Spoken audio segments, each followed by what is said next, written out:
এটা ছিল কৌশিকদার রিসেপশনের দিন 26শে জানুয়ারি। আর আমরা গুটি কয়েক চলে যাই সেখানে।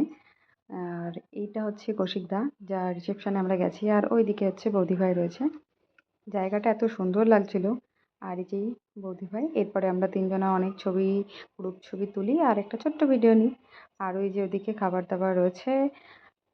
আর আমরা তারপর ফুচকা খেয়ে বেরিয়ে পড়ি। আর এই যে দিদিভাই আর মানে বৌদিভাই আর কৌশিকদা, খাবারের জায়গাটা অনেকটা দূরে থাকায় শানির মনে একটু প্রশ্ন জাগছিল যে ওটা আদৌ এই বিয়েবাড়ির কিনা। তারপর শুনেলাম যে এটারই।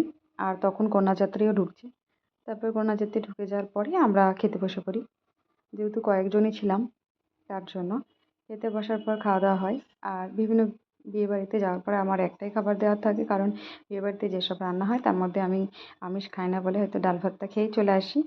আর এটাও তাই সেরকমই। তারপরে খেয়ে দিয়ে আমরা বেরিয়ে পড়ি, আবার একটা ছোট্ট ভিডিও করি। এরপর এখান থেকে বসেই থেকে টাটা বলে বেরোই। তবে লাস্টে যেটা হয়েছিল সেটা কিন্তু খুবই হাসি। এত শীতেও কিন্তু সোয়েটার পরিনি, কিন্তু যাওয়ার পথে যা অবস্থা হয়েছিল শীতে বলবার মতন না। এই যে তখন আমরা বাড়ি যাব মানে বেরোচ্ছি।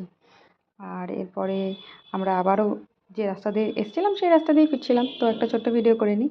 আর এই যে শাইনি যাচ্ছে বাড়ি, কীভাবে যাচ্ছে দেখো, এটাই হচ্ছিল হাসি। যাই হোক, সবাই ভালো থেকো, সুস্থ থেকো, টাটা।